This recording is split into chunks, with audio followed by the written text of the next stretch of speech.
જાનકીનો નાથ પણ જાણી રે શક્યો નહીં, કાલે સવારે શું થવાનું.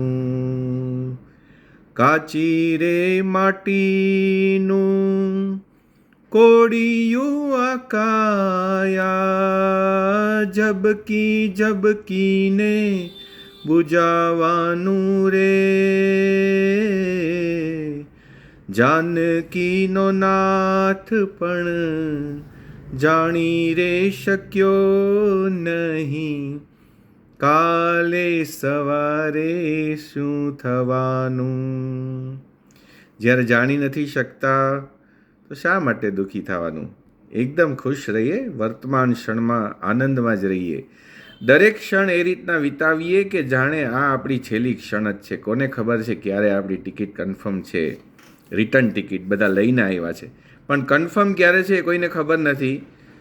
તો શું કામ એમ માનવું કે આપણે વર્ષો પછી જવાના છે. બીજી ઘડીએ જવાના છે, પણ આ ઘડી તો જીવી લઈએ. તો જેમ છો, જે હાલતમાં છો એ હાલતમાં ખુશ થઈ જાઓ અને આનંદથી જીવો.